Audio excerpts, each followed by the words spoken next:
Jika dia adalah cintamu, Baskara, maka hari ini aku kembalikan kebebasanmu dan kubawa serta semua hal yang tak pernah kau sadari bergantung padaku. Kirana Larasati pernah percaya pernikahannya masih bisa diselamatkan.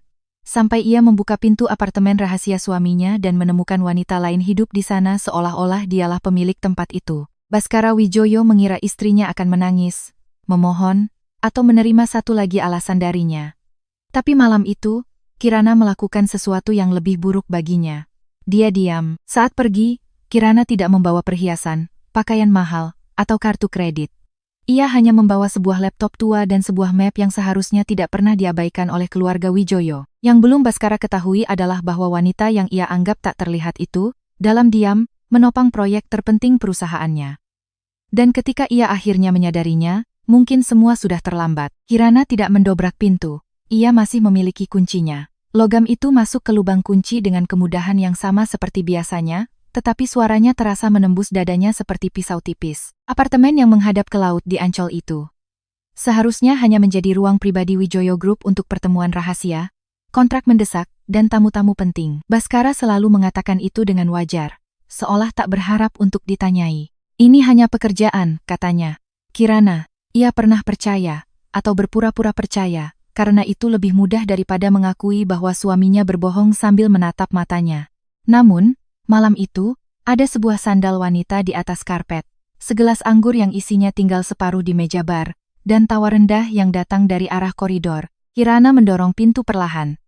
Maya Prameswari muncul mengenakan kemeja putih milik Baskara, rambutnya tergerai di bahu, bibirnya dihiasi lipstik merah. Melihat Kirana, dia tidak berteriak, dia tersenyum. Kau datang tanpa memberitahu. Ucapannya seolah-olah Kirana adalah tamu. Kirana menatap kemeja itu, lalu ke sofa tempatnya suaminya tergeletak. Aku hidup dalam pernikahannya, jawabnya dengan suara tenang. Pertanyaannya adalah, sejak kapan kau hidup dalam kebohongan? Baskara keluar dari kamar tak lama kemudian, masih mengencangkan jam tangan di pergelangan tangannya.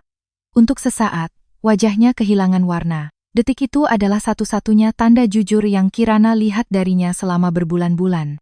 Setelah itu, topengnya kembali terpasang. Eksekutif yang tegas, pewaris yang santun, pria yang selalu menemukan kalimat untuk mereduksi rasa bersalah apapun. Kirana, ini tidak seperti yang kau pikirkan. Maya menyilangkan tangan, kesal dengan kehadiran Kirana, tetapi juga takut dengan ketenangan yang ia terima sebagai balasan. Kirana mengambil 2 langkah ke dalam, tanpa meninggikan suara. Kalau begitu, jelaskan. Aku menemukan konsultanmu memakai kemejamu, meminum anggurmu, di dalam apartemen yang kau bilang milik perusahaan. Katakan padaku bagian mana yang kupikirkan salah. Rahang Baskara mengeras. Kita bicara di rumah. Kirana tersenyum tanpa kebahagiaan. Rumah? Kau masih ingat di mana letaknya? Keheningan menjadi begitu berat hingga suara debur ombak di balik jendela besar pun terasa jauh. Maya mencoba mengambil alih kendali. Kau harus punya harga diri, Kirana. Pernikahan palsu seperti ini lebih umum dari yang kau bayangkan. Kirana menatapnya dengan tajam dan berkata pelan, harga diri bukan tentang bertahan. Terkadang, harga diri adalah pergi sebelum kotoran orang lain menempel di kulitmu. Saat itulah Kirana melihat map yang terbuka di atas meja kopi. Bukan pengkhianatan yang membuat tangannya dingin, melainkan kertas-kertas itu.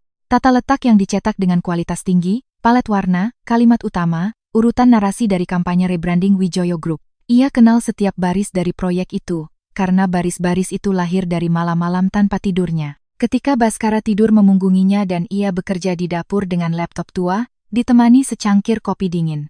Maya mengikuti pandangan Kirana dan menutup map itu dengan terlalu cepat. Baskara menyadarinya. Kirana juga. Menarik, gumam Kirana. Sekarang aku mengerti mengapa konsultanmu begitu perlu masuk ke dalam hidup kita. Maya mengangkat dagu. Proyek ini milikku. Sudah disetujui oleh Dewan Direksi. Kirana tertawa untuk pertama kalinya, tapi suaranya tanpa humor. Kalau begitu, jelaskan padaku mengapa fase ketiga menggunakan memori afektif pasar-pasar tradisional di Yogyakarta sebagai dasar untuk membangun kembali kepercayaan merek. Jelaskan mengapa warna utamanya dipilih agar tidak terlalu agresif bagi para pemasok lama. Jelaskan mengapa slogan aslinya terdiri dari 8 kata, bukan 6. Maya membeku. Baskara melihat dari satu wanita ke wanita lainnya. Kirana, kau sudah melewati batas. Kirana menatap suaminya. Tidak, Baskara. Untuk pertama kalinya, aku kembali ke dalam batasku. Selama bertahun-tahun, Kirana belajar untuk menghilang di ruangan-ruangan mewah. Dalam pertemuan keluarga, Ibu Laksmi, Ibu Baskara, mengatakan bahwa Kirana adalah wanita yang pendiam, seolah itu adalah sebuah kebajikan. Namun, tatapan matanya selalu melengkapi kalimat itu, pendiam, karena tidak punya sinar. Di acara makan malam, ketika seseorang bertanya apakah Kirana bekerja, Baskara akan menjawab lebih dulu. Dia membantuku dengan beberapa ide. Tidak ada yang formal, beberapa ide. Begitulah ia menyebut malam-malam panjang yang dihabiskan untuk menyusun strategi, merevisi pidato, menganalisis krisis, dan membangun merek. Awalnya, Kirana menerimanya karena ia mencintai Baskara dan percaya suatu hari nanti suaminya akan menyebut namanya dengan lantang. Kemudian, ia menerimanya karena perusahaan sedang menghadapi masa sulit dan Baskara tampak selalu di ambang kehancuran. Akhirnya, ia menerimanya karena takut menyadari bahwa keheningannya bukan lagi cinta, melainkan kebiasaan. Kini, di hadapan Maya, semua itu terasa begitu jelas dan memalukan. Kirana melepaskan cincin kawinnya dengan tenang. Cincin itu tidak mudah lepas, seolah kulitnya masih ingin bernegosiasi. Ia meletakkannya di atas map yang dicuri itu. Ambillah istri yang kau pamerkan dan simpanlah selingkuhan yang kau sembunyikan. Aku akan membawa kembali wanita yang telah kalian hapus. Baskara maju selangkah, takut dengan keputusan yang begitu bersih. Ia terbiasa dengan air mata, perdebatan, dan malam-malam panjang ketika Kirana hanya meminta kebenaran sementara ia menawarkan kelelahan. Ia tidak mengenal versi Kirana yang ini. Tenang, seperti pintu yang tertutup dari dalam. Kau tidak akan pergi begitu saja. Kirana mengambil tasnya yang ia letakkan di dekat pintu masuk. Aku akan. Baskara merendahkan suaranya, mencoba terdengar sabar. Kau sedang terluka, besok kau akan menyesal. Kirana berhenti tanpa menoleh ke belakang. Jangan samakan rasa sakit dengan dorongan impulsif. Aku datang ke sini sudah terluka. Aku pergi dari sini dengan pikiran jernih. Maya tertawa pendek dan beracun. Dan kau mau pergi kemana? Ke rumah sederhana ayahmu di Yogyakarta, tanpa kartu kredit, tanpa sopir, tanpa nama belakang Wijoyo. Kirana akhirnya menatapnya. Ada rasa kasihan di wajahnya, dan itu melukai Maya lebih dari hinaan manapun. Kau pikir nama keluarga adalah tempat berlindung karena kau tidak pernah merasa damai dengan namamu sendiri? Maya memucat. Dahi Baskara berkerut. Kirana sadar ia telah mengenai luka lama luka yang belum ia pahami. Tapi ia tidak tinggal untuk menyelidikinya. Beberapa kebenaran tidak lagi pantas mendapatkan malamnya. Ponsel Kirana bergetar di dalam tasnya saat ia tiba di lobi. Nama Gilang Pratama muncul di layar. Ia menjawab tanpa tergesa-gesa. Dan suara Gilang terdengar rendah dan tegang. Seolah ia sudah lama menunggu panggilan ini. Kau sudah memastikan? Kirana menyandarkan dahinya sejenak ke dinding yang dingin. Sudah. Maya membawa map itu. Di seberang sana, Gilang menarik napas dalam-dalam. Kalau begitu, kita harus mengaktifkan klausul penarikan sebelum rapat hari Senin. Jika kau tidak memberi kuasa, mereka akan mempresentasikan karyamu seolah-olah itu miliknya. Kirana memejamkan mata. Di belakangnya, Baskara memanggil namanya, tetapi tidak mendekat dengan cepat. Mungkin karena ia masih percaya cukup dengan memerintah untuk membuatnya berhenti. Lakukan sesuai protokol, kata Kirana. Gilang ragu-ragu, kau yakin? Ini bisa membatalkan seluruh kontrak nasional. Kirana membuka matanya. Melalui jendela koridor, ia melihat pantulan dirinya sendiri. Seorang wanita yang terlalu elegan untuk kesedihannya, memegang tas kecil seolah seluruh kehidupan bisa muat di dalamnya. Bukan aku yang mengubah cinta menjadi penipuan. Aku hanya berhenti ikut menandatanganinya.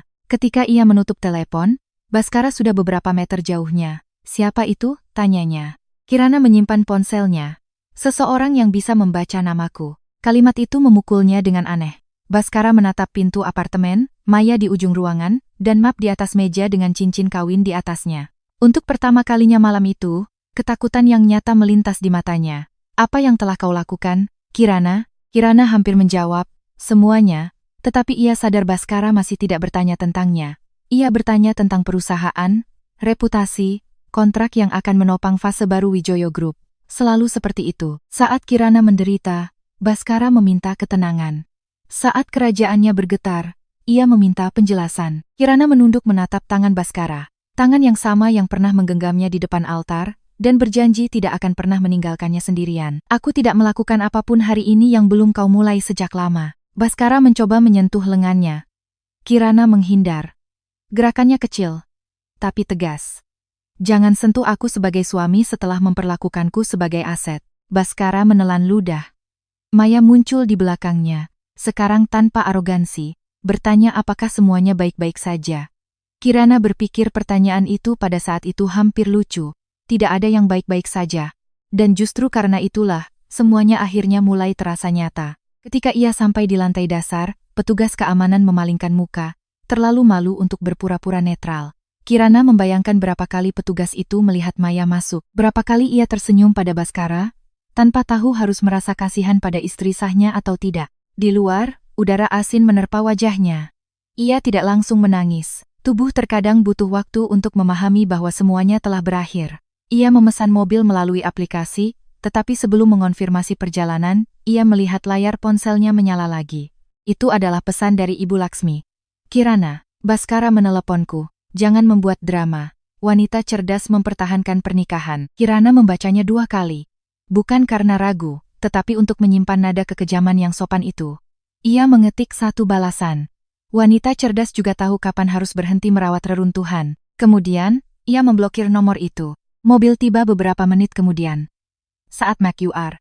Saat masuk, ia menatap gedung itu untuk terakhir kalinya. Di salah satu balkon yang tinggi, Bhaskara mungkin sedang mencoba memahami bagaimana istri pendiamnya telah berubah menjadi ancaman. Tapi Kirana tidak ingin menjadi ancaman, ia ingin menjadi ketiadaan.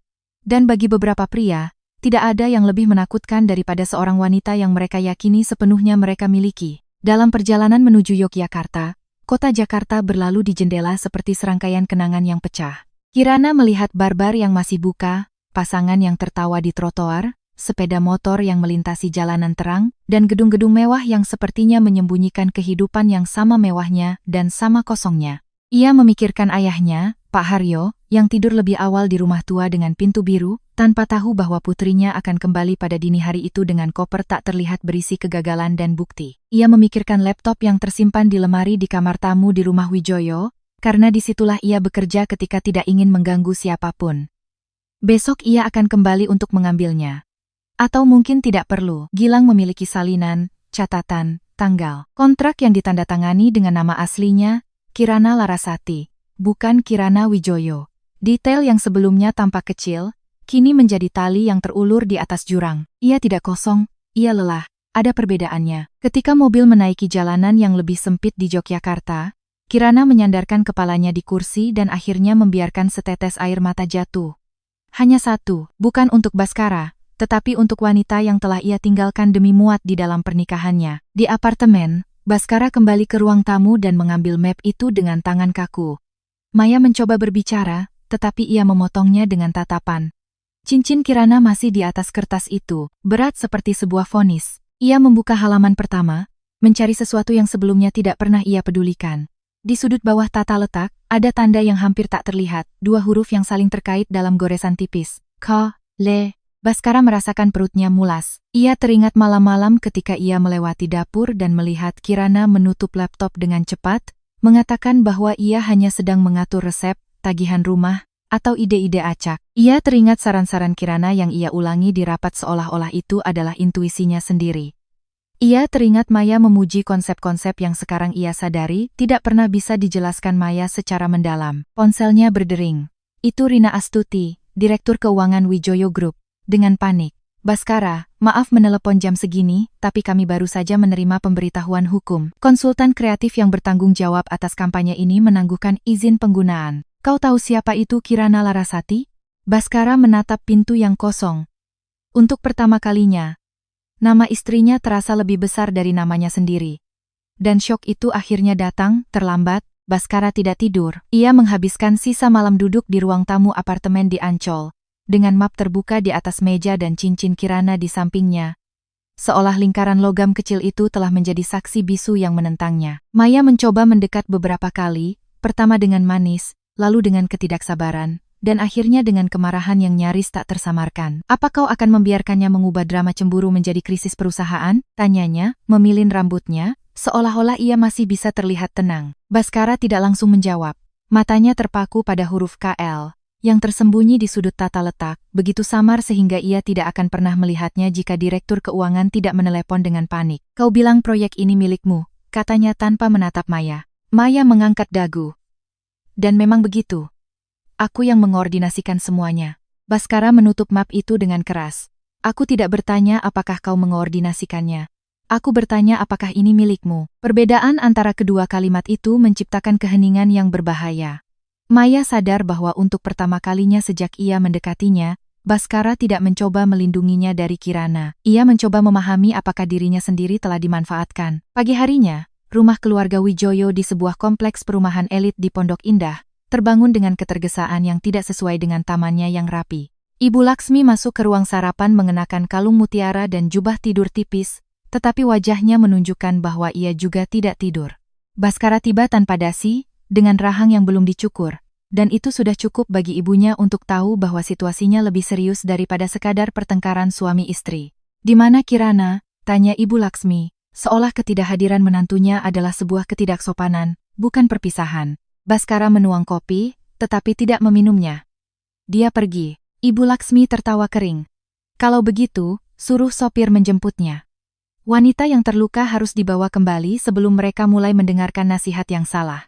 Bhaskara meremas cangkirnya. "Dia memblokir nomorku." Ibunya membuang muka sejenak, dan Bhaskara mengerti.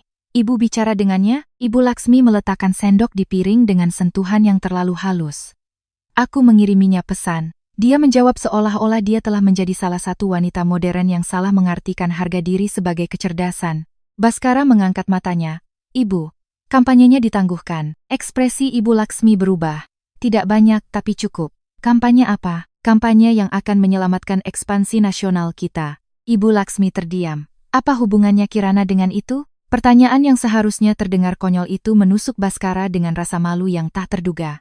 Apa hubungannya Kirana dengan itu? Selama bertahun-tahun, ia akan menjawab, tidak ada. Kirana mengurus bunga di rumah.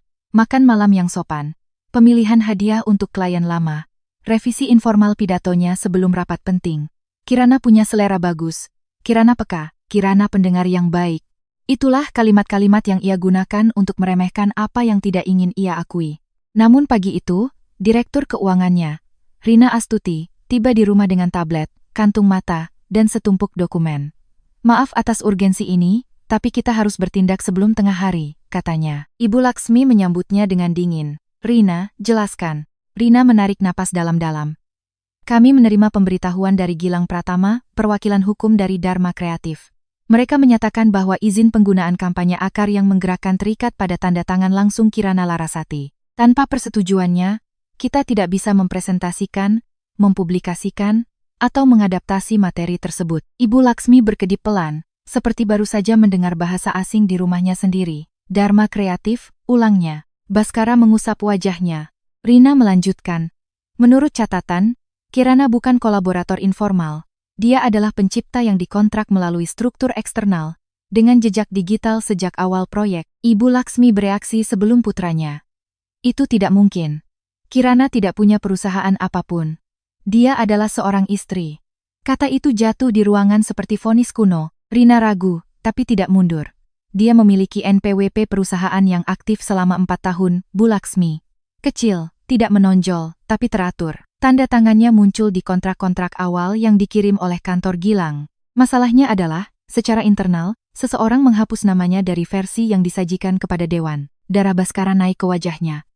"Seseorang siapa?" Rina menatapnya, lalu ke Ibu Laksmi, menimbang risiko setiap suku kata. Versi terakhir dikirim oleh konsultan Bianca Rocha. Ibu Laksmi mengepalkan jari-jarinya di tepi meja. Bianca kompeten.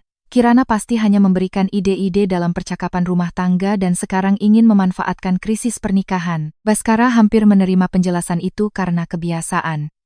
Itu mudah, nyaman, tapi ia teringat Kirana bertanya tentang fase ketiga proyek, tentang jumlah kata dalam slogan, tentang detail yang tidak bisa dijelaskan oleh Bianca. "Panggil Bianca ke rapat jam 10, katanya. Ibu Laksmi memalingkan wajahnya dengan keras. "Kau akan menyeret kehidupan pribadimu ke hadapan karyawan?" Bhaskara menjawab pelan, "Kehidupan pribadiku baru saja memblokir kontrak miliaran rupiah." Sementara rumah besar itu sibuk dengan panggilan telepon, Kirana terbangun di rumah sederhana ayahnya di Yogyakarta, dengan cahaya masuk melalui celah-celah jendela biru. Ia tidur sebentar. Tapi tidur yang singkat itu terasa berat, seolah tubuhnya ambruk setelah bertahun-tahun dalam posisi bertahan. Pak Haryo sedang di dapur, membuat kopi dalam diam. Ia tidak bertanya apa-apa, ketika Kirana tiba dini hari. Ia hanya membuka pintu, melihat putrinya dengan mata merah, mengambil tas dari tangannya, dan berkata, "Kamar itu tetap milikmu." Sekarang, saat menemukan putrinya duduk di meja, ia meletakkan sepotong roti hangat di depannya. Kau mau ayah bertanya atau menunggu? Kirana memegang cangkir dengan kedua tangan. Rumah itu berbau kopi, kayu tua, dan cucian bersih. Bau yang begitu jujur hingga ia hampir menangis. Dia punya wanita lain. Pak Haryo memejamkan mata sejenak, bukan karena terkejut, tapi karena rasa sakit yang tertahan. Dan kau? Kirana memahami seluruh pertanyaan itu. Bukan apakah ia baik-baik saja, tapi apakah ia masih berpikir untuk kembali. Aku sudah pergi. Ayahnya mengangguk pelan. Kalau begitu, hari ini kau makan. Besok kau putuskan sisanya. Kirana tersenyum lemah. Sisanya sudah dimulai sejak kemarin. Saat itu, Gilang menelepon. Ia menjawab, dan suara Gilang terdengar langsung. Mereka sudah menerima pemberitahuan. Baskara pasti akan tahu semuanya hari ini. Gilang Pratama bukan hanya seorang pengacara. Ia adalah teman kuliah Kirana. Ketika Kirana masih percaya namanya akan muncul di kampanye, kredit, wawancara, dan penghargaan. Ia mengenal versi Kirana yang berbicara cepat saat punya ide dan mencoret-coret konsep di serbet warung kopi. Ia juga mengenal versi yang perlahan menghilang setelah menikah, membalas pesan semakin singkat, selalu mengatakan semuanya baik-baik saja. Kirana, aku butuh konfirmasi tertulis untuk penangguhan total. Tanpa itu, mereka bisa mencoba mempresentasikannya sebagai materi internal. Kirana menatap ayahnya, yang berpura-pura mencuci piring agar tidak mengganggu percakapan. Jika aku mengonfirmasi, perusahaan bisa kehilangan putaran investasi. Gilang terdiam sejenak. Perusahaan atau Baskara? Pertanyaan itu menyakitkan karena mengenai bagian di mana masih ada cinta. Kirana benci mengakui bahwa sebagian dari dirinya masih membayangkan Baskara putus asa, lelah, dan ingin melindunginya dari kejatuhan. Itu adalah refleks lama. Istri yang dilatih untuk menahan benturan. Aku tidak ingin menghancurkannya, katanya. Gilang menjawab dengan tegas, kalau begitu jangan hancurkan dia. Hanya saja, berhentilah menghancurkan dirimu sendiri untuk menjaganya tetap utuh. Kirana memejamkan mata. Ketika ia membukanya, suaranya tidak lagi bergetar. Kirim dokumennya. Aku akan tanda tangan. Pukul 10, Bianca masuk ke ruang rapat Wijoyo Group, mengenakan blazer merah marun dan kepercayaan diri yang dirakit dengan hati-hati. Ia tahu penampilan adalah bagian dari perang. Di koridor, para karyawan berbisik-bisik, dan itu membuatnya lebih kesal daripada yang ingin ia tunjukkan. Baskara duduk di kepala meja, Rina di sebelah kirinya, dua direktur di belakang, dan Ibu Laksmi di dekat jendela seperti seorang ratu di hadapan bawahan yang tidak terlalu bisa diandalkan. Kuharap ini cepat, kata Bianca. Aku punya beberapa penyesuaian untuk presentasi. Baskara mendorong map ke arahnya. Jelaskan konsep utama kampanye ini tanpa menggunakan materi tertulis. Bianca tersenyum, tapi matanya mengeras. Baskara, kau mengujiku karena krisis rumah tangga? Baskara tidak memalingkan muka. Aku mengujimu karena pencipta sah proyek ini baru saja menangguhkan penggunaannya. Bianca membolak-balik kertas, berpura-pura marah. Pencipta sah? Kirana memanipulasimu. Dia selalu iri dengan posisiku. Rina menyela. Serius. Kita butuh fakta, Bianca. Ada catatan pembuatan yang mendahului file pertamamu. Bianca menutup map itu. Ide itu beredar. Mungkin dia mendengar sesuatu dariku di suatu makan malam. Baskara teringat Kirana bekerja di dapur. Dan Bianca tiba beberapa bulan kemudian dengan kalimat-kalimat yang terlalu jadi. Kalau begitu, jelaskan referensi ke pasar-pasar di Yogyakarta. Bianca membuka mulut, tetapi tidak ada jawaban yang keluar cukup cepat. Ibu Laksmi merasakan bahaya dan ikut campur dengan kelembutan beracun. Baskara, jangan mempermalukan seorang profesional karena istri yang pendendam. Kirana selalu emosional, kau tahu itu. Kata emosional melukai Baskara dengan cara yang aneh. Ia telah menggunakannya berkali-kali untuk mengakhiri perdebatan dengan istrinya. Kau terlalu sensitif, Kirana. Kau salah paham, Kirana. Jangan membuat semuanya jadi drama, Kirana. Sekarang, saat mendengar ibunya mengulangi logika yang sama, ia melihat seluruh mekanismenya. Mungkin ini tidak dimulai dengan Bianca. Mungkin pengkhianatan terpanjang adalah reduksi sabar terhadap Kirana menjadi seseorang yang bisa disingkirkan tanpa konsekuensi. Bianca memanfaatkan jeda itu. Aku bisa menyesuaikan presentasinya. Kita hapus elemen apapun yang dia klaim dan kita lanjutkan. Rina menggelengkan kepala. Tidak sesederhana itu. Kontrak dengan investor disusun berdasarkan narasi merek ini. Jika kita mengubah semuanya sekarang, kita kehilangan kredibilitas. Seorang direktur menambahkan, dan jika kepenulisan ini dipertanyakan secara publik, ini akan menjadi skandal. Ibu Laksmi menatap Baskara. Kalau begitu, bawa istrimu kembali. Minta maaf. Beli bunga. Lakukan apa yang dilakukan pria sejak dulu. Baskara menjawab hampir berbisik. Aku tidak tahu apakah dia masih istriku. Kirana kembali ke rumah Wijoyo pada sore hari, tetapi bukan untuk kembali. Ia datang untuk mengambil laptop tuanya. Petugas keamanan di gerbang ragu-ragu melihatnya sendirian, tanpa sopir, tanpa cincin kawin, mengenakan gaun sederhana yang lebih mirip Kirana sebelum menikah daripada Nyonya Wijoyo yang semua orang kenal. Ia masuk tanpa meminta izin. Rumah itu terasa sangat sunyi. Seolah-olah dinding-dindingnya juga tahu ada sesuatu yang telah retak. Di koridor, ia bertemu Ibu Laksmi. Ibu mertuanya mengenakan setelan cerah yang rapi dan memegang ponsel seolah-olah baru saja terganggu saat memimpin sebuah kerajaan. Kau akhirnya kembali ke akal sehat, katanya. Kirana berhenti 2 meter darinya. Aku datang untuk mengambil apa yang menjadi milikku. Ibu Laksmi tersenyum tanpa kehangatan. Semua yang ada di rumah ini dibayar oleh putraku. Kirana menahan tatapannya. Kalau begitu, tenang saja. Aku tidak datang untuk mengambil apapun yang bisa ia beli. Kalimat itu menghapus senyum Ibu Laksmi. Hati-hati nak. Kau bermain-main dengan keluarga yang telah memberimu nama. Kirana merasakan rasa bersalah yang lama mencoba bangkit, tetapi ia tidak memberinya kursi. Nama tidak diberikan, Bu Laksmi. Nama itu dihormati. Dan di rumah ini, namaku digunakan sampai menghilang. Di kamar yang pernah ia bagi dengan Baskara, Kirana membuka lemari yang lebih kecil. Tempat pakaiannya berdesakan di samping kotak-kotak tua yang tak seorang pun peduli. Di balik tumpukan syal, ia menemukan laptop abu-abu yang tergores di bagian penutupnya. Ia menyentuhnya dengan jari-jarinya seolah menyentuh bagian yang hilang dari tubuhnya sendiri. Di sana ada draft pertama kampanye, tetapi juga surat-surat yang tidak pernah ia kirim, rekaman audio ide, foto referensi, dan file dengan tanggal yang menceritakan kisah yang berbeda dari versi resmi. Ketika ia berbalik, Baskara berdiri di ambang pintu. Ia tampak lebih lelah daripada pagi tadi. Kau akan pergi tanpa bicara denganku? Kirana memasukkan laptop ke dalam tasnya. Kemarin aku sudah bicara. Kau baru mulai mendengarkan ketika perusahaan menelepon. Baskara menerima pukulan itu dalam diam. Aku tidak tahu itu semua milikmu. Kirana tertawa pelan, tanpa rasa senang. Kau tidak tahu karena kau tidak mau tahu. Lebih nyaman menyebutku sebagai pendukung. Baskara masuk ke kamar, tapi menjaga jarak. Bianca berbohong. Kirana menatap tempat tidur yang rapi, lukisan yang dipilih oleh Ibu Laksmi, kehidupan yang tampak elegan jika dilihat dari luar. Bianca mencuri. Tapi kau yang membuka pintunya. Baskara menunduk. Itu adalah pertama kalinya ia tidak memiliki pembelaan. Ia mencoba menemukan kata-kata yang tepat, tetapi hanya menemukan potongan-potongan yang janggal. Aku salah padamu. Kirana menutup tasnya. Kau salah saat mengkhianatiku atau saat kau sadar kau membutuhkanku? Baskara mengangkat matanya, terluka dan pantas merasakannya. Keduanya, kejujuran yang terlambat itu tidak menyembuhkan apapun, tetapi sejenak menghentikan laju kebencian. Kirana menarik napas dalam-dalam. Baskara, aku menghabiskan bertahun-tahun menunggumu melihatku sebelum seseorang perlu membuktikan keberadaanku dalam dokumen. Kemarin, saat aku menemukan Bianca, aku merasa sakit. Tapi saat aku melihat kampanyeku di mejanya, aku merasa malu. Malu pada diriku sendiri, karena aku membiarkan kalian menghapus namaku, mengira itu adalah cinta. Baskara mengambil langkah putus asa. Biarkan aku memperbaikinya.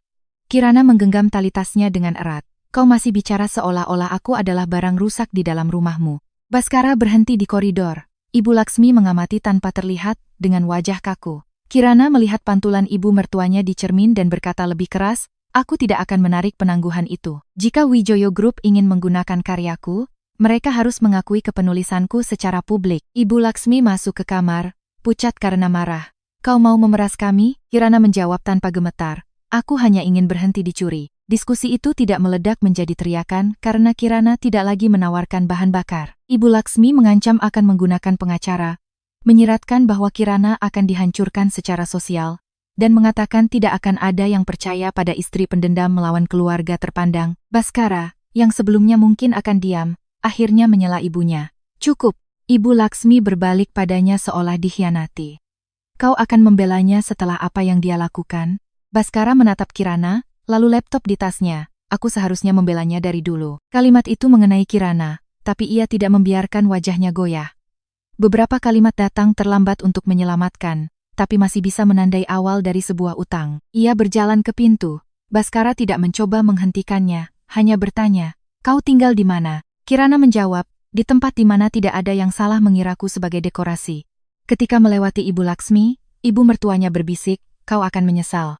Kirana berhenti sejenak. Aku sudah menyesal. Hanya saja bukan karena pergi. Dan ia pergi, membawa laptop, catatan, dan keringanan aneh dari seseorang yang kehilangan rumah tetapi menemukan kembali kuncinya sendiri. Malam itu, Wijoyo Group menerima pemberitahuan kedua dari Gilang Pratama. Kali ini bukan hanya penangguhan, melainkan tuntutan resmi untuk pengakuan kepenulisan, audit file internal, dan pemblokiran presentasi apapun yang berasal dari kampanye tanpa izin tertulis dari Kirana Larasati. Rina membacakan dokumen itu dengan suara lantang di ruang krisis perusahaan. Tidak ada yang berkomentar selama beberapa detik. Bianca tidak hadir, dengan alasan tidak enak badan, tapi Baskara tahu ia sedang mempersiapkan reaksi. Ibu Laksmi menatap keluar jendela, tangan bersedekap, menghitung kerugian, seperti menghitung kekalahan dalam perang kuno. Jika kita menerima ini, kita terlihat bersalah, kata seorang direktur. Rina menjawab, jika kita menolak, dan dia menyebarkan buktinya, kita terlihat seperti pencuri. Baskara memejamkan mata. Untuk pertama kalinya, ia tidak hanya memikirkan nilai kontrak, tapi juga Kirana di dapur, menyembunyikan sinarnya agar ia terlihat lebih besar. Ketika ia membuka mata, ia membuat keputusan yang bahkan mengejutkan dirinya sendiri. Jadwalkan pertemuan dengan Gilang dan temui Kirana. Ibu Laksmi berbalik perlahan. Untuk meyakinkannya, Baskara menatap map di atas meja, untuk mendengarkan apa yang ia inginkan. Di seberang kota, Kirana menyambungkan laptop tuanya ke stop kontak di rumah ayahnya. Layar menyala, meminta kata sandi yang sudah berbulan-bulan tidak ia ketik. Tangannya gemetar sebelum menulis. Namaku dulu, sistem terbuka, dan bersamanya, kehidupan yang siap ia rebut kembali. Laptop tua itu butuh waktu untuk menyala, seolah-olah ia juga perlu bangun dari masa hening yang panjang. Kirana duduk di meja dapur ayahnya, memandangi layar terang yang menyinari tangannya. Kata sandi itu tidak hanya membuka file, tetapi juga versi dirinya yang sepertinya telah disimpan dengan tergesa-gesa sebelum menghilang. Folder-folder dengan nama sederhana muncul di depan matanya.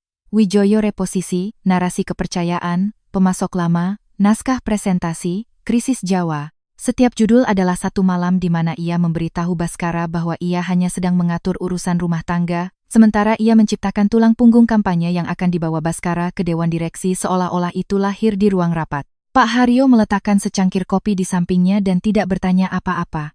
Kirana membuka file audio pertama. Suaranya sendiri keluar pelan dari speaker.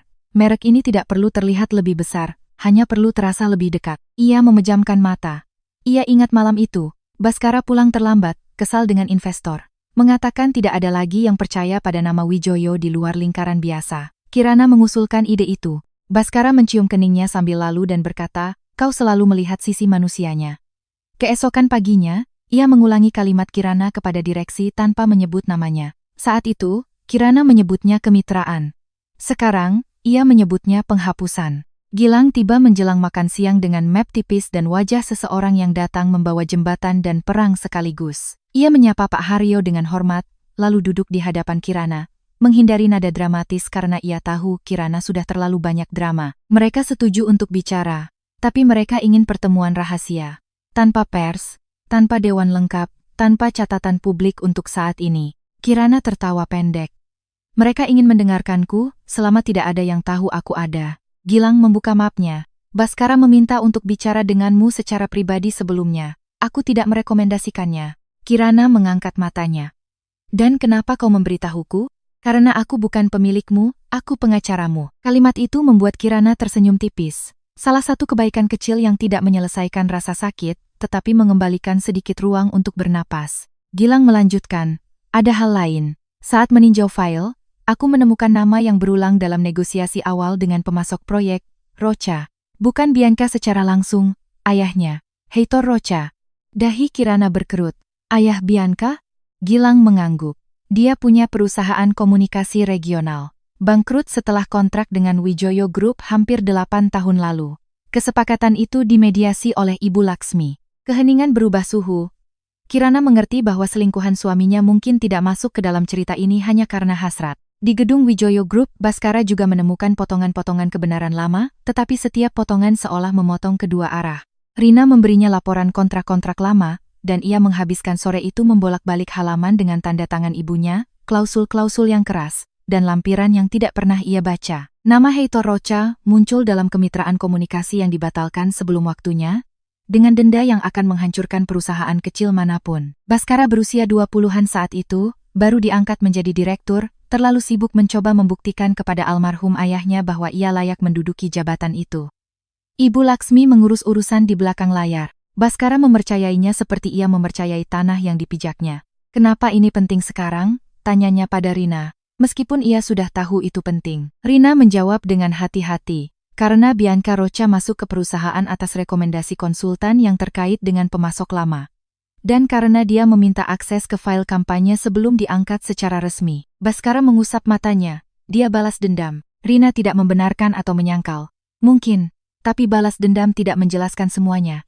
Seseorang memfasilitasinya. Baskara memikirkan Ibu Laksmi, ibunya yang mengatakan Kirana emosional, ibunya yang membela Bianca terlalu cepat. Dunia yang ia kenal mulai tampak seperti rumah yang dicat indah di atas fondasi yang busuk. Bianca, di sisi lain, berada di apartemen tua ayahnya, di lingkungan yang jauh dari pusat Jakarta. Duduk di depan kotak-kotak yang berbau debu dan kekalahan. Heitor Rocha tinggal di sana sejak kehilangan perusahaannya, dikelilingi oleh guntingan koran, kontrak menguning, dan harga diri yang terluka yang tidak pernah sembuh. Ia tidak lagi berteriak seperti dulu. Itu lebih menakutkan bagi Bianca. Kau berhasil mendekati mereka, katanya sambil menatap keluar jendela. Dan sekarang, Bianca melepas kacamata hitamnya, memperlihatkan mata yang lelah. Sekarang, istrinya mencoba mengambil semuanya kembali. Heitor berbalik perlahan. Istrinya, wanita itu bukan musuh kita. Bianca mengepalkan tangannya. Dia menghalangi. Ayahnya tertawa getir. Itulah yang dikatakan Laksmi Wijoyo tentangku ketika dia memutuskan perusahaanku bisa dibuang. Hati-hati jangan sampai kau belajar bahasa mereka. Bianca berdiri, terluka. Ayah tidak mengerti. Aku menghabiskan bertahun-tahun melihat ayah diperlakukan sebagai pecundang. Melihat ibu menjual perhiasan untuk membayar utang. Mendengar bahwa keluarga Rocha tidak bisa bermain dengan orang besar. Aku masuk ke sana untuk membuktikan bahwa aku bisa menang. Heitor menatapnya dengan sedih. Menang dari siapa? Putranya yang mungkin tidak tahu apa-apa. Atau istrinya yang juga dimanfaatkan? Bianca membuang muka. Pertanyaan itu menusuk terlalu dalam. Ia tidak ingin menganggap Kirana sebagai korban. Lebih mudah membencinya sebagai penghalang. Sore harinya, Baskara pergi ke Yogyakarta tanpa memberitahu. Ia tidak membawa sopir. Ia memarkir mobilnya 2 blok dari rumah Pak Haryo dan berjalan dengan langkah ragu, merasa asing di tempat di mana fasad berwarna-warni tampak lebih jujur daripada semua marmer di rumah Wijoyo. Kirana melihatnya dari balik kaca sebelum ia mengetuk. Sejenak, hatinya bereaksi seperti dulu, sebelum akal sehat menyusul. Lalu ia menarik napas dalam-dalam dan membuka pintu secukupnya. Kau seharusnya tidak datang ke sini. Baskara tampak lebih kecil tanpa latar belakang perusahaannya. Aku perlu bicara denganmu. Kirana tidak bergerak. Perlu adalah kata yang kau gunakan ketika sesuatu milikmu berisiko. Baskara menerima pukulan itu. Aku menemukan kontrak-kontrak lama. Ayah Bianca dihancurkan oleh kesepakatan dengan keluargaku. Kirana tidak menunjukkan keterkejutan. Gilang juga menemukan hal yang sama. Baskara melihat ke dalam rumah sederhana itu, ke meja tempat laptop terbuka, ke Pak Haryo di latar belakang, yang tidak mendekat tetapi juga tidak berpura-pura tidak ada. Aku tidak tahu. Kirana tersenyum sedih. Ketidaktahuanmu telah menjadi semacam alasan resmi dalam hidupmu. Baskara menunduk. Mungkin, tapi aku ingin tahu sekarang. Kirana menjawab. Ingin tahu setelah semuanya rusak tidak sama dengan berhati-hati sebelum rusak. Meski begitu, Kirana melangkah ke trotoar, menutup pintu di belakangnya. Bukan karena pengampunan, tetapi karena percakapan itu juga miliknya. Baskara menatap tangannya seolah sedang berlatih kejujuran yang belum pernah ia praktikkan dengan benar. Bianca mungkin menggunakan aksesku untuk mencuri karyamu. Ibuku mungkin menyembunyikan apa yang terjadi pada keluarganya. Tapi semua itu tidak mengubah apa yang aku lakukan padamu. Kirana tetap diam. Itu adalah kalimat pertamanya yang tidak mencoba membagi-bagi kesalahan. Baskara melanjutkan, aku mengubah bakatmu menjadi urusan di belakang panggung. Aku suka ketika ide-idemu menyelamatkanku, tapi aku takut apa yang akan terjadi jika semua orang menyadari kau lebih baik dariku dalam melihat orang. Mata Kirana terasa panas, dan ia benci bahwa itu masih terasa sakit. Kau takut padaku, aku takut membutuhkanmu. Baskara menarik napas dalam-dalam, dan itu lebih buruk. Seorang penjual lewat dari kejauhan mendorong gerobak, memanggil pelanggan dengan suara keras, membawa kehidupan biasa kembali ke sekitar mereka. Kirana menggenggam tali tasnya. Baskara, aku tidak tahu harus berbuat apa dengan pengakuan yang datang setelah wanita lain tidur dengan kemejamu. Baskara memejamkan mata. Apakah kau tahu? Tanya Kirana. Mengetahuinya tidak mengembalikan tahun-tahun saat aku merendahkan suaraku agar muat di ruanganmu. Percakapan berakhir tanpa pelukan, tanpa janji, tanpa solusi. Baskara kembali ke mobilnya dengan perasaan bahwa ia baru pertama kali melihat Kirana, justru ketika ia tidak lagi berhak untuk mendekat. Setibanya di perusahaan, ia menemukan Bianca menunggunya di ruangannya. Bianca tidak meminta izin, matanya merah, tetapi yang ada di dalamnya bukan kerapuhan, melainkan kemarahan, ketakutan, dan rasa lapar lama akan pembalasan. Kau menemuinya, kata Bianca. Baskara menutup pintu. Ya, Bianca tertawa, getir. Tentu saja, istri yang terluka selalu menjadi orang suci pada akhirnya. Baskara menatapnya, jangan bicara tentang dia seperti itu. Sekarang kau membelanya, sekarang aku berhenti berbohong. Bianca membeku sejenak. Kemudian ia melemparkan salinan kontrak lama ke atas meja. Ibumu menghancurkan ayahku, keluargamu mencuri klien, menahan pembayaran, memberlakukan denda, menyebarkan desas-desus bahwa dia tidak kompeten. Aku tumbuh melihatnya hancur sementara kalian bersulang di acara amal. Baskara mengambil kertas itu perlahan. Kenapa kau tidak datang sebagai pelapor? Kenapa terlibat denganku? Bibir Bianca bergetar. Karena tidak ada yang mendengarkan wanita miskin yang menuduh keluarga kaya. Tapi mereka mendengarkan wanita yang berada di samping sang pewaris. Baskara merasakan kelelahan yang mendalam. Dan Kirana? Bianca membuang muka. Dia memiliki tempat yang kubutuhkan. Tidak, kata Baskara pelan. Dia memiliki kehidupan yang kau bantu hancurkan. Bianca tidak menangis. Mungkin karena ia telah menangis dalam hati selama bertahun-tahun dan tidak lagi tahu bagaimana cara terlihat tidak bersalah. Kau pikir aku berencana jatuh cinta padamu? Tanyanya dengan kejujuran yang tidak nyaman. Awalnya, aku ingin masuk, mengambil apa yang ku bisa, mengekspos ibumu, membuat kalian merasa malu. Tapi kau baik padaku, kau mendengarkanku, kau memberiku ruang dalam rapat. Aku mulai berpikir mungkin aku bisa menang dan tetap dipilih. Baskara merasakan beban menjijikkan dari kata dipilih. Berapa kali ia membuat wanita mengorbit di sekitar kebutuhannya akan validasi? Kirana menyembunyikan bakat untuk melindunginya. Bianca mencuri bakat untuk menduduki tempat. Ibu Laksmi memanipulasi semua orang untuk mempertahankan kekuasaan. Dan Baskara, di tengah-tengahnya, menyebutnya kehidupan yang tak terhindarkan. Aku tidak baik, katanya akhirnya. Aku sombong. Aku suka dikagumi oleh seseorang yang tidak tahu kekuranganku di rumah. Bianca menatapnya, terpukul. Jadi, sudah berakhir. Baskara berpikir untuk menjawab dengan keras, tetapi ada terlalu banyak rasa sakit di ruangan itu untuk sebuah drama. Ini berakhir bahkan sebelum dimulai dengan benar. Hanya saja aku terlalu pengecut untuk mengatakannya. Bianca mengambil tasnya. Di pintu, ia berbalik. Kirana bukan satu-satunya wanita yang dihapus oleh keluargamu. Baskara menjawab, aku mulai mengerti. Bianca tersenyum tanpa kebahagiaan.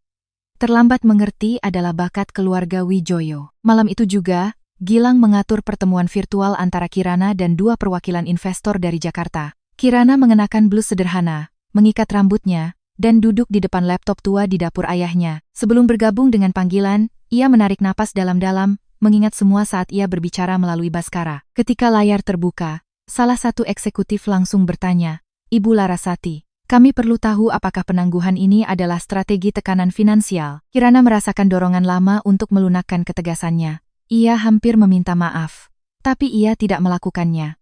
Ini adalah strategi perlindungan hak cipta. Kampanye ini dibangun oleh saya, didaftarkan atas nama saya, dan digunakan tanpa pengakuan yang layak. Saya tidak menghalangi Wijoyo Group untuk bekerja. Saya hanya menghalangi nama saya untuk terus dihapus dari pekerjaan. Investor kedua bertanya apakah ia bersedia bernegosiasi. Kirana menatap Gilang, lalu bayangan kecilnya sendiri di layar. Ia tidak melihat istri yang ditinggalkan. Ia melihat seorang profesional yang kembali terlambat, tetapi kembali utuh. Saya bersedia bernegosiasi dengan 3 syarat.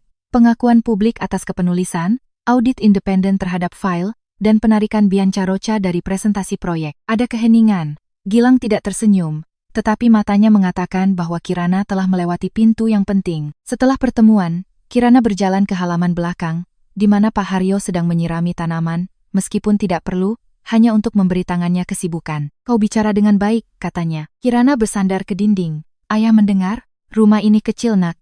Bahkan rahasia pun harus minta izin untuk lewat. Kirana tertawa, dan tawa itu bercampur dengan kelelahan. Pak Haryo mematikan selang.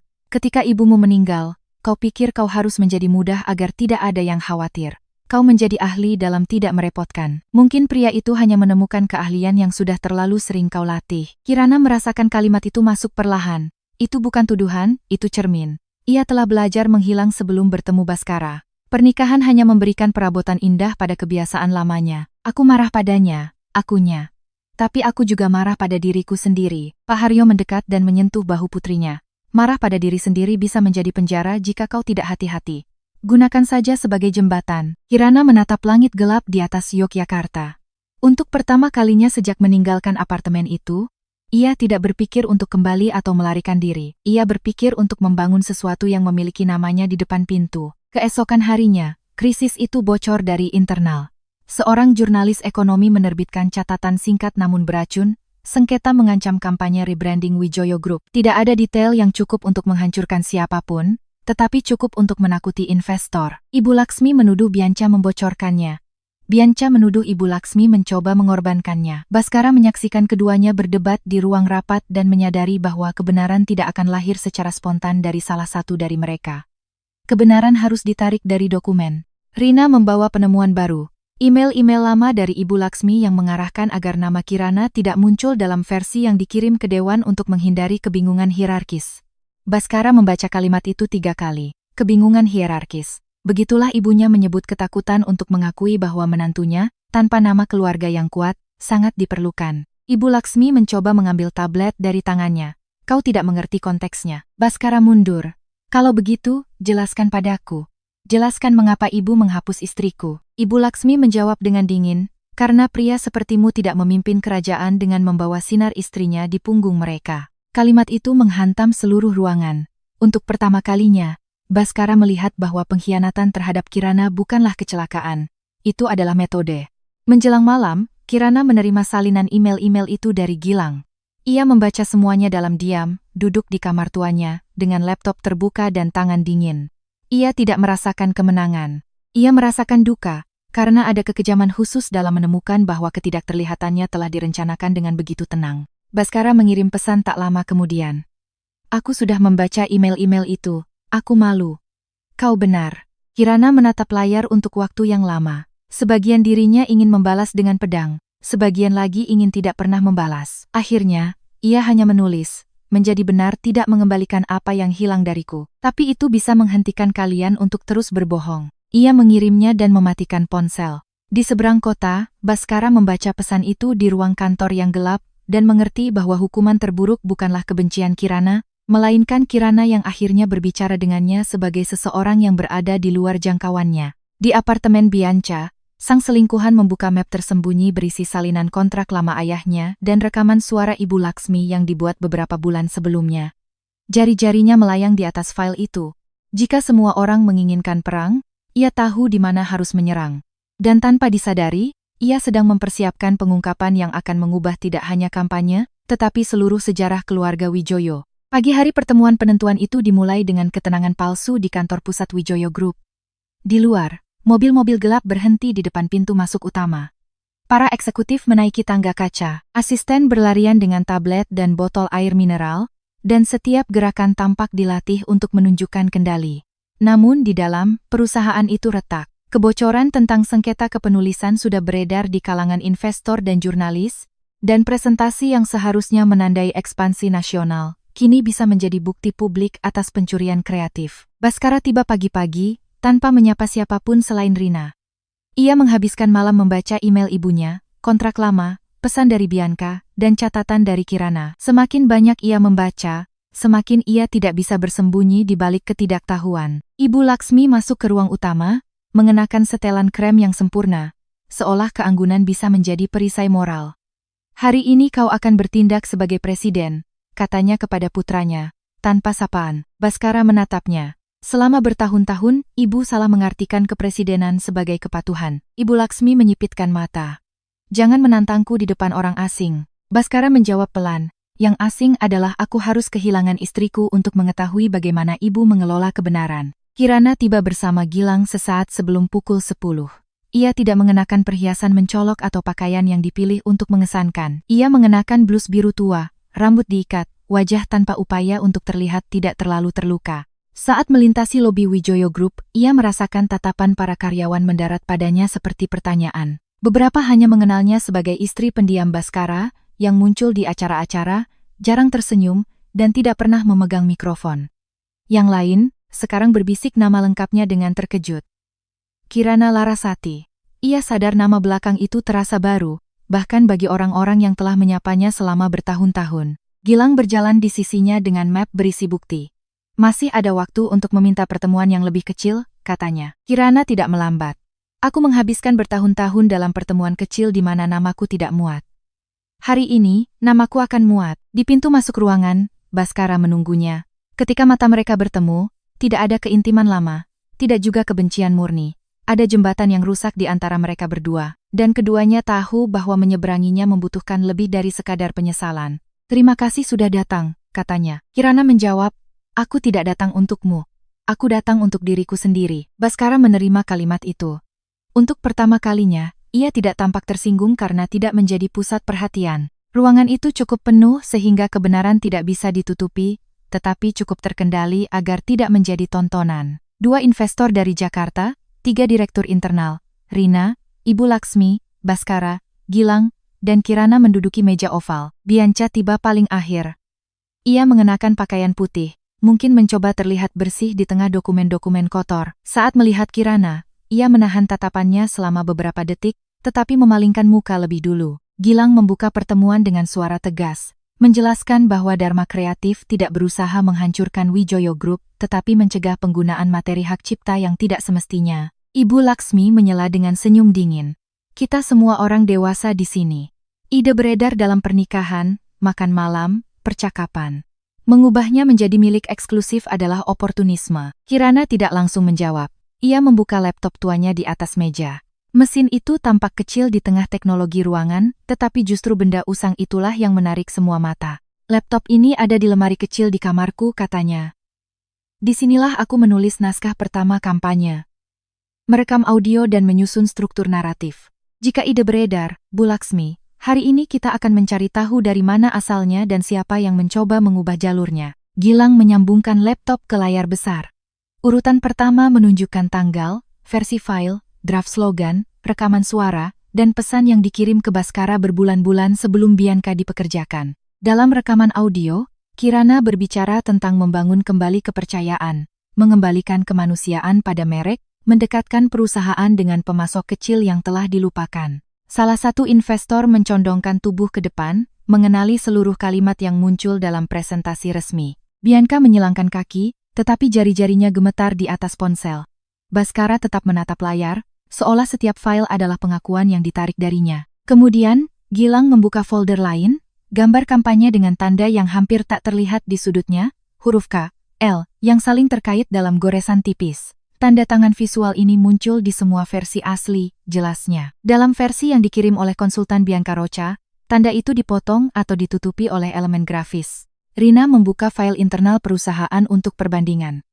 Gambar-gambar yang bersebelahan tidak memberi ruang untuk puisi, alasan, atau pernikahan. Itu adalah penjiplakan, penghapusan, metode.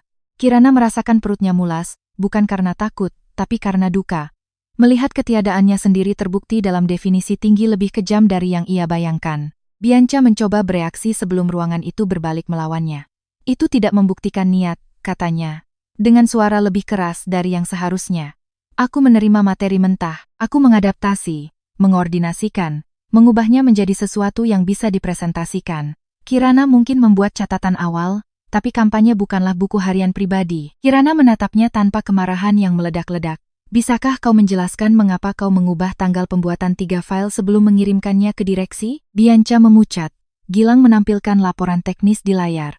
Ada catatan metadata, perbandingan versi, akses yang dilakukan dari profil konsultan Bianca. Seorang direktur menggumamkan sesuatu yang tidak terdengar. Ibu Laksmi memukul meja. Cukup. Ini sudah menjadi pengadilan. Kirana berbalik padanya. Tidak. Pengadilan adalah ketika seseorang tanpa kekuasaan mencoba membuktikan sesuatu, dan tidak ada yang mendengarkan. Hari ini, ada dokumen. Itu sebabnya ibu menyebutnya berlebihan. Keheningan terasa keras. Bhaskara menatap ibunya, mungkin mengharapkan penyesalan, sedikit rasa malu. Tapi Ibu Laksmi tetap tegak. Kau menerima kehidupan yang nyaman di keluarga ini. Kirana menjawab, kenyamanan bukan bayaran untuk pencurian. Dan pernikahan bukanlah sesi penyerahan hak. Saat itulah Bianca melakukan gerakan yang tidak terduga. Ia berdiri perlahan, mengambil ponselnya, dan menyambungkannya ke sistem sebelum Ibu Laksmi bisa mencegahnya. Jika kita bicara tentang pencurian, mari kita bicara tentang yang pertama. Suaranya tidak lagi mencoba merayu atau meyakinkan Baskara. Itu adalah suara seorang putri yang tumbuh memelihara luka hingga ia salah mengiranya sebagai takdir. Di layar, muncul rekaman audio. Suara Ibu Laksmi, yang dapat dikenali meskipun ada suara bising, memenuhi ruangan. Perusahaan ayahmu jatuh karena tidak tahu tempatnya. Keluarga kecil tidak bertahan jika menantang nama besar. Jika kau ingin masuk ke Wijoyo Group, masuklah dengan kesadaran bahwa kegunaan ada batas waktunya. Bianca menatap Ibu Laksmi. Ibu mengatakan ini padaku 3 bulan sebelum mempekerjakanku. Aku merekamnya karena ayahku menghabiskan bertahun-tahun tanpa bukti apapun tentang apa yang mereka lakukan padanya. Ibu Laksmi memutih karena marah. Kau merekamku. Bianca tertawa, tapi ada air mata yang terperangkap dalam suaranya. Aku belajar dari ibu. Siapa yang tidak punya nama harus menyimpan bukti. Kirana menyaksikan adegan itu dengan simpati getir. Bianca tidak bersalah. Tetapi ia juga membawa bekas luka kekerasan lama. Perbedaannya adalah ia memilih untuk menyakiti wanita lain untuk menyelesaikan utang dengan keluarga yang salah. Ruangan itu meledak dengan suara-suara yang tumpang tindih. Seorang investor menuntut jeda. Yang lain bertanya apakah ada risiko hukum terkait kasus Rocha. Rina mencoba mengatur dokumen. Ibu Laksmi menuduh Bianca berkhianat. Bianca menuduh Ibu Laksmi menghancurkan ayahnya. Baskara berdiri diam selama beberapa detik. Dan dalam jeda itu, Kirana melihat anak laki-laki dewasa yang mungkin selalu ada dalam dirinya. Pewaris sebuah mesin yang tidak pernah perlu ia pahami untuk digunakan. Lalu ia berdiri. Diam. Kata itu keluar dengan tegas, bukan sebagai teriakan, tetapi sebagai keputusan. Semua orang perlahan berhenti. Baskara menatap Bianca. Kau akan bertanggung jawab atas apa yang kau lakukan pada karya Kirana. Bianca membuka mulut, tetapi Baskara mengangkat tangan. Dan keluargaku akan bertanggung jawab atas apa yang mereka lakukan pada keluargamu. Ibu Laksmi berbalik padanya dengan tak percaya. Kau sudah gila. Baskara menatap ibunya. Tidak. Kurasa aku baru menggunakannya untuk pertama kalinya. Lalu ia menatap para investor. Presentasi hari ini dibatalkan. Wijoyo Group akan meminta audit independen atas kepenulisan kampanye dan kontrak-kontrak lama yang melibatkan perusahaan Rocha. Kirana Larasati akan diakui sebagai pencipta utama akar yang menggerakkan.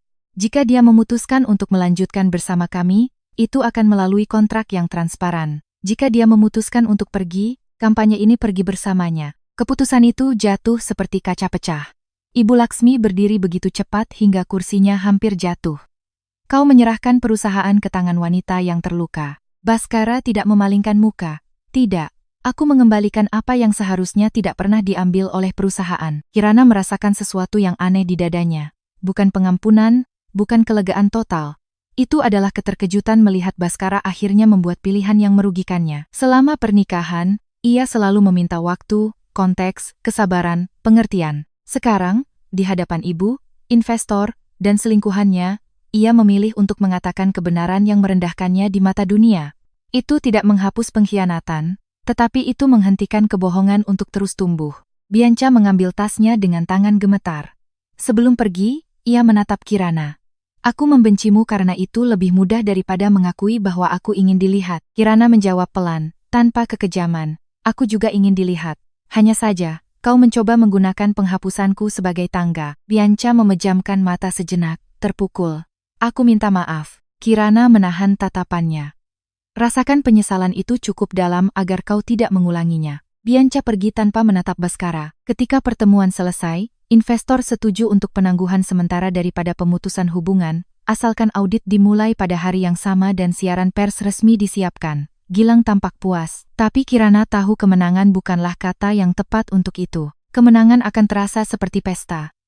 Ini terasa seperti ruangan tertutup setelah badai. Baskara mengantar Kirana ke koridor, menjaga jarak hormat. Aku tahu ini tidak memperbaiki pernikahan kita, katanya. Kirana menatap dinding tempat merek Wijoyo terpampang dalam huruf besar, dingin, dan dominan. Pernikahan kita tidak rusak hari ini. Hari ini kita hanya berhenti berpura-pura utuh. Baskara menelan jawaban yang mungkin telah ia siapkan. Kau akan melanjutkan kampanye ini? Kirana memikirkan file-file itu, malam-malam kerja, pesan yang bisa dibawa oleh narasi itu jika tidak lagi melayani kesombongan sebuah keluarga dan mulai berbicara tentang perbaikan sejati. Aku tidak tahu, mungkin aku akan melanjutkannya, tapi bukan sebagai istri, bukan sebagai bantuan, bukan sebagai urusan di belakang panggung, sebagai Kirana Larasati. Baskara mengangguk, itu adil. Kirana menatapnya. Adil seharusnya dari dulu. Baskara menunduk. Aku tahu. Dan kali ini, kalimat itu tidak datang sebagai pembelaan, melainkan sebagai beban. Malam harinya, siaran pers resmi diterbitkan dalam bahasa yang hati-hati. Wijoyo Group mengakui inkonsistensi internal dalam manajemen kampanye, mengumumkan audit independen, dan menyatakan Kirana Larasati sebagai pencipta asli strategi kreatif akar yang menggerakkan. Tidak disebutkan semua dosa, tetapi itu membuka pintu yang tidak akan pernah dibuka oleh Ibu Laksmi. Pers bereaksi cepat. Beberapa menyebutnya krisis tata kelola, yang lain berbicara tentang sengketa keluarga. Kirana membaca siaran pers itu di teras rumah ayahnya dengan laptop di pangkuannya dan wajah yang diterangi oleh layar. Pak Haryo muncul dengan 2 cangkir teh dan bertanya apakah ia bahagia. Kirana butuh waktu untuk menjawab. Aku tidak lagi tak terlihat, ayahnya tersenyum sedih. Terkadang, itu adalah jenis kebahagiaan yang pertama. Di seberang kota, Baskara sendirian di ruang kepresidenan setelah semua orang pergi. Di atas meja, cincin Kirana tetap berada di dalam amplop, dikembalikan oleh petugas keamanan yang mengambilnya di apartemen. Ia tidak menyentuhnya. Untuk pertama kalinya, ia mengerti bahwa mencintai seseorang bukanlah ingin dia kembali ke tempat yang lama. Mungkin itu berarti menerima bahwa tempat yang lama pantas untuk tetap kosong. Sementara itu, Ibu Laksmi masuk ke ruang arsip lama di rumahnya dan membuka laci yang sudah bertahun-tahun tidak tersentuh. Di dalamnya ada salinan kontrak dengan perusahaan Heito Rocha, surat-surat yang tidak terkirim, kwitansi pembayaran yang ditahan, dan foto lama Baskara muda di samping ayahnya, tersenyum, tanpa tahu bahwa ia tidak hanya akan mewarisi sebuah perusahaan, tetapi juga bayang-bayangnya. Ibu Laksmi memegang foto itu selama beberapa detik, dan wajahnya yang keras goyah.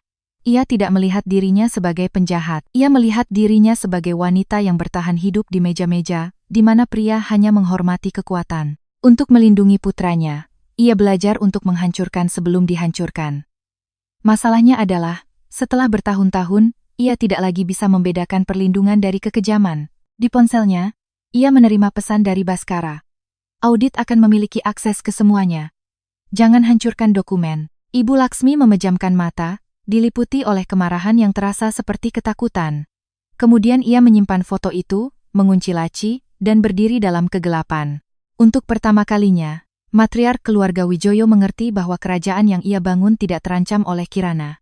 Kerajaan itu terancam oleh kebenaran yang Kirana tolak untuk tanggung sendirian. Audit dimulai 2 hari kemudian, dan untuk pertama kalinya dalam bertahun-tahun, Wijoyo Group tampak kurang seperti kerajaan, dan lebih seperti rumah yang dipaksa membuka jendela setelah lama tertutup. Teknisi eksternal menganalisis server, pengacara meninjau kontrak lama, direktur dipanggil untuk kesaksian internal, dan setiap koridor membawa ketegangan yang berbeda. Beberapa karyawan takut pemecatan, yang lain berbisik tentang Kirana seolah-olah ia muncul dari ketiadaan, padahal ia ada di sana sepanjang waktu, tersembunyi di antara ide-ide yang diulangi oleh mulut orang lain. Baskara mengikuti semuanya tanpa mencoba mengendalikan setiap kalimat. Dan itu mungkin yang paling menakutkan bagi Ibu Laksmi. Ia terbiasa dengan krisis yang diselesaikan dengan panggilan telepon rahasia, bantuan lama, dan kebenaran yang diatur dalam laci. Sekarang, laci-laci itu dibuka oleh orang-orang yang tidak berutang kepatuhan padanya. Dalam salah satu rapat, Rina mempresentasikan laporan awal pertama. File Kirana telah disalin, diedit, dan didistribusikan ulang tanpa kredit formal. Konsultan Bianca berpartisipasi dalam penghapusan tanda kepenulisan, dan email dari Ibu Laksmi menunjukkan niat untuk mencegah menantunya mendapatkan kekuasaan internal. Baskara mendengarkan tanpa menyela.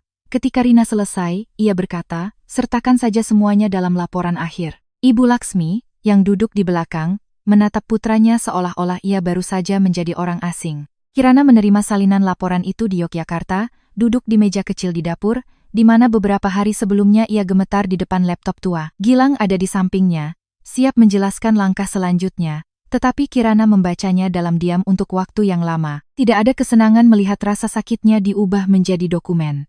Yang ada hanyalah semacam kelelahan yang bersih, seperti ketika seseorang akhirnya menemukan kata yang tepat untuk luka lama. Jadi sekarang mereka mengakuinya, katanya tanpa mengangkat mata. Gilang mengangguk. Mereka mengakui cukup untuk menghindari tuntutan yang lebih besar. Mereka juga mengusulkan kesepakatan. Pengakuan publik yang diperluas, pembayaran retroaktif untuk penciptaan, dan kepemimpinan kreatif independen jika kau memutuskan untuk menyelesaikan kampanye. Pak Haryo, yang mengupas jeruk di dekat wastafel, pura-pura tidak mendengar. Tapi Kirana tahu setiap kata sampai padanya. Dan Bianca, tanyanya. Gilang membalik halaman. Perusahaan akan mengakhiri kontrak konsultannya. Bagian pemalsuan dan penyalahgunaan akan berlanjut ke negosiasi hukum. Mengenai dokumen tentang ayahnya, audit menunjukkan adanya penyalahgunaan kontrak oleh Wijoyo Group, tapi itu akan ditangani secara terpisah. Kirana menutup map itu. Terpisah, kata itu mengganggunya. Segala sesuatu dalam cerita ini telah ditangani secara terpisah terlalu lama. Cinta terpisah dari pekerjaan, pernikahan terpisah dari kepenulisan, balas dendam terpisah dari rasa bersalah, kekuasaan terpisah dari konsekuensi. Mungkin penyembuhan dimulai ketika hal-hal mulai dilihat bersama-sama. Bianca mencari Kirana 3 hari kemudian. Ia tidak muncul dengan arogansi atau pakaian yang diperhitungkan untuk mendominasi ruangan. Ia mengenakan jeans, kemeja sederhana, rambut diikat, wajah pucat. Ia menunggu di luar rumah Pak Haryo, tanpa membunyikan bel, seolah-olah ia tahu ia telah kehilangan hak untuk masuk kemanapun tanpa izin.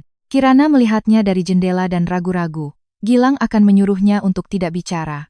Baskara mungkin akan mencoba mencegahnya. Tapi Kirana tidak ingin hidup selamanya dikelilingi oleh nasihat perlindungan. Ia membuka pintu dan berdiri di ambang. Jika kau datang untuk memintaku menarik sesuatu, kau salah alamat. Bianca menggelengkan kepala. Aku tidak datang untuk itu. Keduanya berjalan ke alun-alun terdekat, di mana anak-anak bermain dan penjual menata dagangannya. Kenormalan di sekitar mereka membuat percakapan menjadi lebih sulit. Bianca menatap tangannya sendiri. Aku menghabiskan bertahun-tahun berpikir jika aku menduduki tempat seorang wanita kaya, aku akan berhenti menjadi putri dari pria yang kalah. Kirana menjawab dengan tenang. Aku tidak kaya saat masuk ke keluarga itu. Aku hanya didekorasi oleh mereka. Bianca menelan ludah. Dan sekarang aku tahu, Kirana tidak melunakkan suaranya. Mengetahuinya setelahnya tidak menghapus apa yang kau lakukan. Aku tidak ingin menghapusnya, kata Bianca. Aku ingin mengatakan bahwa aku akan menyerahkan semua file, termasuk yang membuktikan bahwa Ibu Laksmi mengarahkanku untuk menghapus tandamu dari presentasi. Kirana menatapnya. Kenapa? Bianca menarik napas dalam-dalam. Karena ayahku benar. Aku telah belajar bahasa mereka. Aku tidak ingin mati berbicara seperti mereka. Penyerahan file dari Bianca mengubah nada krisis. Itu tidak menyelamatkan citranya, tetapi itu mencegah Ibu Laksmi mengubah segalanya menjadi kesalahan operasional. Ada pesan, audio singkat, instruksi tidak langsung kalimat-kalimat yang cukup hati-hati untuk tampak elegan dan cukup kejam untuk mengungkapkan niat. Ibu Laksmi diskors dari Dewan Direksi untuk sementara, sebuah keputusan yang ia terima sebagai penghinaan publik di kantor rumahnya, di hadapan Baskara. Ia akhirnya kehilangan ketenangannya yang seperti marmer. Kau membiarkan mereka menghancurkan ibumu demi wanita itu? Baskara berdiri di dekat jendela, memandangi taman tempat Kirana biasa berjalan setelah makan malam yang sulit. Bukan karena dia. Ini karena apa yang telah dilakukan. Ibu Laksmi tertawa getir. Kau pikir perusahaan tumbuh dengan kemurnian? Kau pikir ayahmu orang suci? Kau pikir aku melindungi semua ini dengan tersenyum pada mereka yang menyerang kita? Baskara berbalik. Ibu begitu melindungi kerajaan ini sampai lupa melindungi orang-orangnya. Wajah Ibu Laksmi bergetar sejenak. Ia tidak lagi tampak seperti seorang matriark, tetapi seorang wanita yang menua oleh ketakutannya sendiri. Aku melakukannya untukmu. Baskara menjawab dengan sedih. Kalau begitu, terimalah bahwa aku tidak ingin lagi menjadi alasan untuk kekejaman. Ibu Laksmi duduk perlahan, seolah kakinya tidak bisa menopang berat kalimat itu. Ia tidak meminta maaf. Ia masih belum tahu caranya. Tapi untuk pertama kalinya, ia juga tidak punya jawaban. Siaran pers resmi terakhir diterbitkan seminggu kemudian. Kali ini, tanpa bersembunyi di balik kata-kata samar. Wijoyo Group mengakui Kirana Larasati sebagai pencipta dan ahli strategi utama kampanye akar yang menggerakkan. Mengumumkan audit atas kontrak-kontrak lama dengan pemasok regional. Mengkomunikasikan penangguhan sementara Ibu Laksmi Wijoyo dari keputusan eksekutif, dan menginformasikan pembentukan komite independen untuk kekayaan intelektual dan tata kelola. Pers mengubah cerita itu menjadi simbol sesuatu yang lebih besar.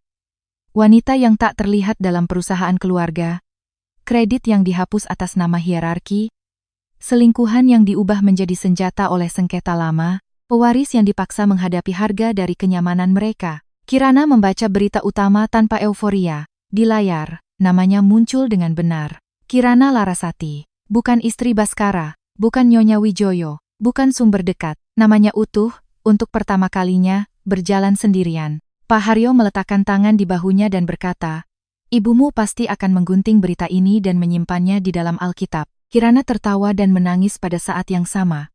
Dia akan bilang aku lambat. Dia akan bilang begitu, Ayahnya setuju.